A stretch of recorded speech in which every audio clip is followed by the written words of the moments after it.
trusted news source, ABC6 News at Noon. Yeah, good afternoon to you folks. Thanks for joining us today for ABC6 News at Noon. I'm Casey Cantz. Let's begin today with the weather and a bit of a tricky morning commute out there as we look at the ABC6 Skycam this afternoon. Had rain overnight into the early morning hours this morning. You see still some raindrops out there on this lunch hour. Let's get it over to meteorologist Nick Morganelli right now for a check of where we stand right now, but also what the rest of the day looks like, Nick.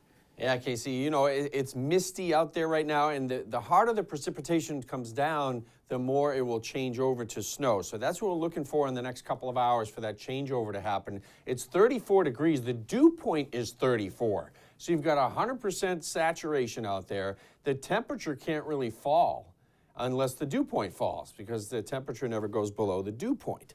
So that's something to consider. The temperatures are above freezing, and we're going to change over to snow. So I guess that's a good scenario. Is once it goes below freezing, then of course you can get some slippery conditions on the roadways. And it's much above 34 to our east. Look at New Bedford at 40 degrees, Newport at 37, but it's 33 in Smithfield. So right now a little hole in the precipitation, but you look off to the west and there's the snow.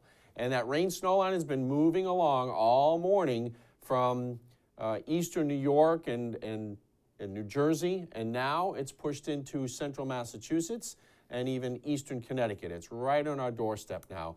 So this area of moisture has to move our way. So that's what we're watching for this afternoon. There are winter weather advisories in effect only for northern sections of Rhode Island. That's most of Providence County and points north. And then a winter storm warning for northern Worcester County, Franklin County, Massachusetts, and up into New Hampshire and Vermont. There's gale warnings on the offshore waters. Here's the futurecast now. We take you to 3 o'clock and notice it's mid-30s and snowing.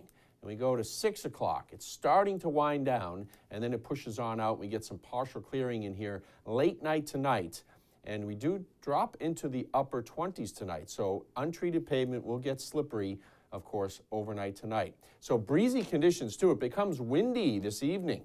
So there'll be a little bit of a wind chill. Feel like it's about 20 degrees out there. So we'll talk more about this forecast coming up. We'll get the 7-day. There's another storm just a couple of days away. All right, Nick, we'll check back in. Wish we could add a little bit better weather for a big day in Pawtucket and a big day for transit in Rhode Island as a whole. The Pawtucket Central Falls MBTA station opening bright and early this morning, bringing riders to Boston's South Station. ABC6 News reporter Natalie Nuri is live in Pawtucket this afternoon for. She spoke to local officials marking this big occasion. Natalie, good afternoon. Public transportation offering even more access to those in the Ocean State. A conversation that started 2 decades ago, finally coming to fruition here today in Pawtucket as one more stop on the commuter rail is officially open. The commuter rail is a preferred mode of transportation for thousands of Rhode Islanders, whether going to Boston or other stops along the way. This is the first time there's been a train in Pawtucket since 1959, and I figured I'd take advantage of the opportunity and ride. This new station coming after 20 years of conversation, now serving Pawtucket, Central Falls, and surrounding towns. The mayor of Pawtucket saying it's already gaining traction. Business and developers are already recognizing and investing in the new transit hub in the area and will provide easy and desirable access to affordable development and rental costs. $63 million was invested into this project, 43 of that coming from federal funding that Senator Jack Reed helped secure. It's a key link to Boston. It will be a game changer when it comes to the economic environment for the state of Rhode Island. RIPTA says it expects around 520 riders to use the station daily, adding they anticipate a lot of the Attleboro or Providence regulars will now come here. Most of the things that you might want to do in Boston, since it's the closest large city and anything you want to do is going to be there, got an opportunity now. And another added convenience here is that RIPTA bus station, and that will offer connections all around the area. Officials say they're happy to have trains and buses intersect here, and it really drives the point home that this is a transit center worth taking advantage of. For now, reporting live in Pawtucket, Natalie Nori, ABC6 News. It looks really nice, very convenient as well. Thank you for that. A Fairhaven man dying in a crash in town last night. The Bristol County DA says police responded to a 2-car crash at the intersection of Main and Hedge Streets. 59-year-old George Thatcher was taken to St. Luke's Hospital, but later died. The DA's office says its investigation indicates Thatcher crossed over the double yellow line and hit another car. The 4 people inside that other car only had minor injuries. Our ABC6 News crew is on scene of an early morning crash in Providence. A car ran right up against a house on Bath Street. No word yet on any injuries or just how much damage that homeowner will have to clean up. And a big mess in Dartmouth this weekend. Take a look after a car rolled over on Elm Street. Dartmouth Fire says this happened around 3 o'clock Saturday morning. The crash took down 2 poles there, creating quite a bit of cleanup work, as you see from that video. A Massachusetts congresswoman's daughter was arrested for allegedly assaulting a police officer in Boston during a protest. Police say Congresswoman Catherine Clark's daughter was defacing the Boston Common Bandstand with spray paint. Clark tweeting yesterday, quote, "Last night my daughter was arrested in Boston, Massachusetts. I love Riley, and this is a very difficult time in the cycle of joy and pain in parenting. This will be evaluated by the legal system, and I am confident in that process," end quote. Now to the latest on that mass shooting in Monterey Park, California, where 10 people were killed and 10 more wounded during a Lunar New Year celebration. That alleged gunman dying from a self-inflicted gunshot wound during a standoff with police. ABC's Rena Roy with the latest today from the scene. Investigators hunting for answers in the horrific Monterey Park massacre, scouring the alleged gunman's home for evidence. We're looking at all criminal history, mental health history, and see if it impacted what occurred here, the motive. Law enforcement sources telling ABC News the 72-year-old suspect, Hu Can Tran, had no known criminal history before authorities say he opened fire at the Monterey Park dance hall on Saturday night. This woman was inside when gunshots rang out, saying her dance partner was killed while shielding her as they hid under a table. After the shooting finished, he left, and then I called my partner, wake up, he don't wake up. After that, I realized he already at the back, bleeding. 10 people lost their lives, 10 others wounded, some still hospitalized. Authorities say about 20 minutes after the shooting in Monterey Park, the suspect entered a second dance hall in neighboring Alhambra. Exclusive surveillance images show him armed with a semi-automatic assault pistol. 26-year-old Brandon Say wrestling the weapon away from him before he could injure anyone else. When he started prepping the weapon and something came over me, I realized I needed to get the weapon away from him, disarm him, or else everybody would have died. SWAT teams later surrounding this white van about 30 miles from where the gunman first opened fire. The suspect barricaded inside, engaging in a nearly 2-hour standoff. Police say he died of a self-inflicted gunshot wound. Investigators are now trying to figure out what relationship the alleged gunman may have had to the victims. Domestic violence is one of the scenarios that they're looking at. Rena Roy, ABC News, Monterey Park, California. And back here at home, an ABC6 News update out of Massachusetts in Fall River. An arrest has been made in a shooting that happened Saturday night that sent one person to the hospital. This happened on St. Joseph Street. Police say 29-year-old Armando Rivera Angula allegedly shot a 60-year-old man. That victim was taken to the hospital with life-threatening injuries, but is in stable condition at this time. The Serbian mother of Anna Walsh is asking for more information about her daughter's disappearance. Walsh's mother signed a formal request to receive documents about Anna's case as next of kin and has been sent to Serbia's consulate in New York. Walsh has been missing now since New Year's Day. Her husband, Brian, has been charged with her murder. And Mass State Police resuming the search for missing 35-year-old Brittany T. over the weekend. Police searching the woods near the Brookfield home of T. She is pictured here. She was last seen at about 8:30 p.m. on January 10th wearing a black winter coat, hoodie, jeans, and work boots. Anyone with any information on T's whereabouts is asked to call the Mass State Police tip line. Police in Providence still searching for the driver in connection to a hit-and-run crash. This crash on Friday night sent a 16-year-old to the hospital. According to police, the teen was riding his bike near the intersection of Broad and Public Streets. He was hit by a dark-colored Nissan Maxima. We're told the driver then fled the scene. That teen is expected to be okay. Much more still to come today on ABC6 News at noon, including those supplements you take every day may not be all they're cracked up to be. A warning today, make sure you check the label. And making the right school choice for kids, families taking part in the School Choice Fair this weekend. We check in coming up.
Welcome back. Americans spend billions of dollars on dietary supplements each year, but with so many different types of supplements and brands to choose from, how can you know what to look for?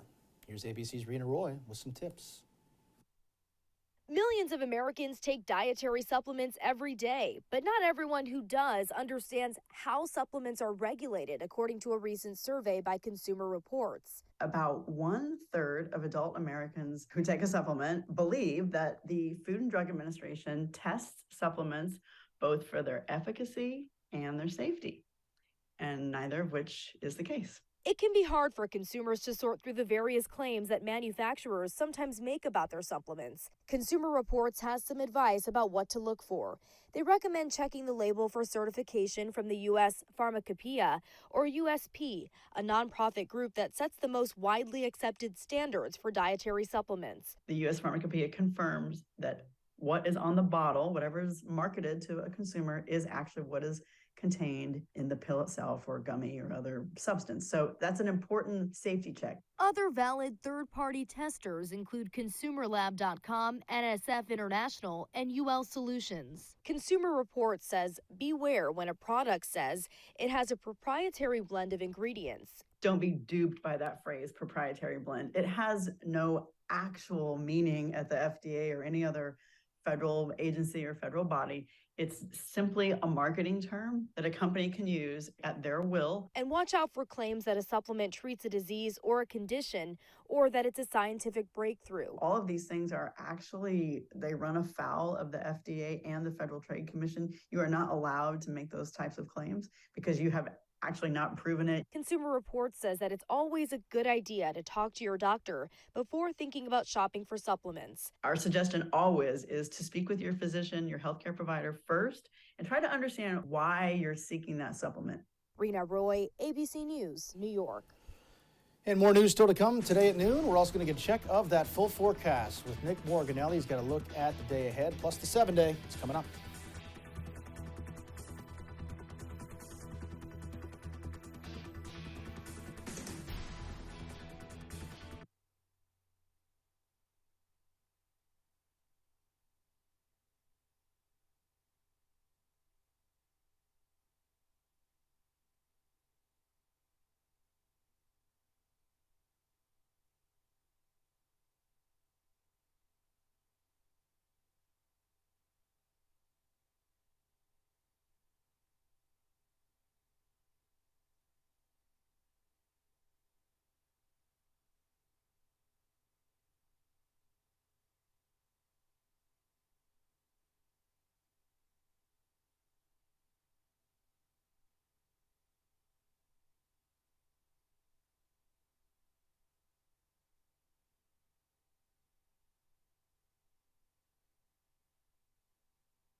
Back with a focus on our schools now, and representatives from all different schools coming together Sunday to show off their programs to Rhode Island families. It was the School Choice Fair.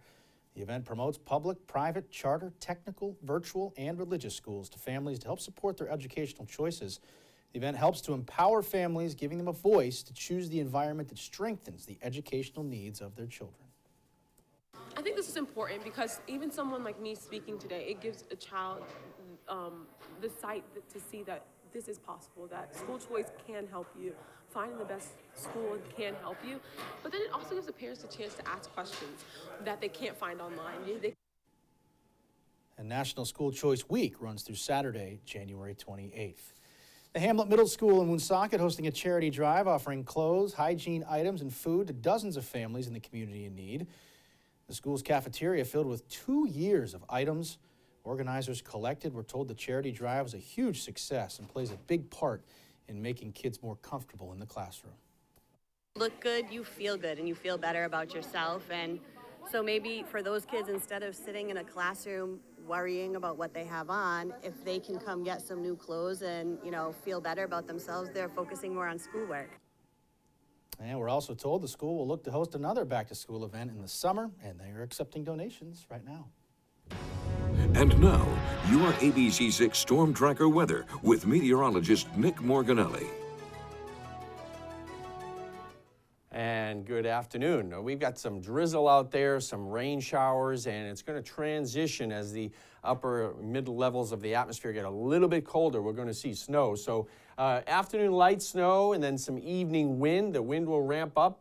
Temperatures are above 32, so we shouldn't expect any major problems on the roadways. And then it's a sunny Tuesday and breezy conditions. Then there's snow Wednesday, afternoon and evening.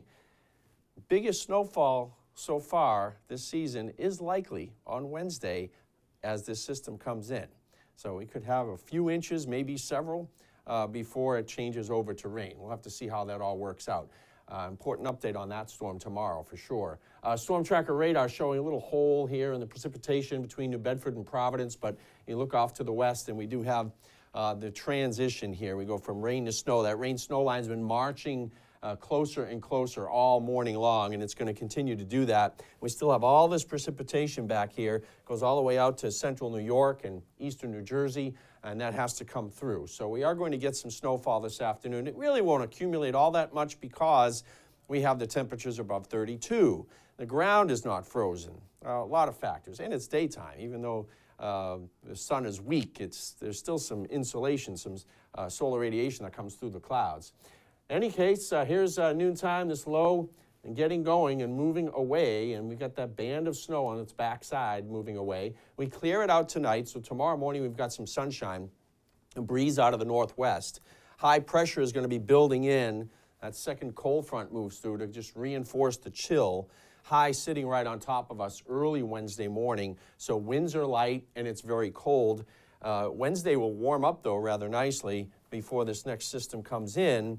And then this is Wednesday evening as we're just into the rain now. But before that happens, we're going to have snow in the afternoon, and temperatures won't be all that cold, but it will be a wet, pasty snow before it changes over to rain. And continue with the snow in northern New England. They should stay mostly snow in northern and central New England from this system as well. Look at all the thunderstorms here and a lot of wind, too, out over the ocean east of us. This is Thursday at noontime as the storm pulls away and the cold front moves through. So it's Wednesday afternoon snow, Wednesday evening changing over to rain, and then by Thursday morning it starts to pull away. As far as today goes, I think maybe a coating as far south as the south coast, but I really don't think they're going to get too much down there. Really the most appreciable snowfall, because temperatures are above 32, would be north of Providence. So if you're up towards the Massachusetts border, that's when you'll see that. So 28, though, tonight, icy pavement as we clear it out a little bit, and it will be windy. There'll be a wind chill. It'll feel like the teens tonight later on. Tomorrow, we're in the low 40s with sunshine, so we're going to melt anything that does fall today. Here's the 7-day forecast as we go through Wednesday afternoon snow, Wednesday night rain. Thursday, we start with some rain, and then it departs. And then we get into a pretty nice end of the week here with temperatures generally in the low to mid 40s as we head into the weekend. Looking pretty good. Casey? Yeah, Nick, thank you. Still to come today on ABC6 News at noon. Tax time, right around the corner. Why today has been circled on the calendar for a while for Uncle Sam.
Back with some consumer news today. Get your W-2s ready to go. Starting today, the IRS beginning to accept and process tax returns. The filing deadline is Tuesday, April 18th. The IRS has said that it has hired more than 5,000 new employees to take phone calls and added more in-person staff to help support taxpayers. And the 2023 Oscars right around the corner. But first, we need to see who will be honored with a nomination. And ABC6 has everything you need to know about the 95th Annual Academy Awards. You can see the Oscar nominations right here tomorrow morning at 8:30 during Good Morning America. The 95th Oscars ceremony will be hosted by Jimmy Kimmel. It'll take place Sunday, March 12th. More to come today at noon, including one more check of that forecast with Nick Morganelli. He looks at the afternoon ahead and what the coming days look like as well. Stay tuned.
All right, one final check of that forecast before we head out today. Nick, what are we looking like out there? All right, Casey. So we do have the rain-snow line now just north of Providence, and it goes down to the Western Hills. So it's snowing now in Smithfield and up in Cumberland. Mixed precipitation there. Getting ready to change over as this whole system has to slide through, and that snow goes all the way out to eastern New York. So we got an afternoon of snow. We'll get a 1 to 2 inches perhaps in those northern hill towns of Providence County. Just a coating in central and right along the coast down towards the Cape. Really nothing there. Temperatures are too warm. And here we go. Wednesday, snow to rain. Snow in the afternoon and evening, and then rain. And then after Thursday, we dry it out, and it's a beautiful stretch of weather there Friday, Saturday, and Sunday. Not bad at all. Nick, thank you for that. Thank you, folks, for watching today as well. The news continues first at 4. Have a great rest of your Monday.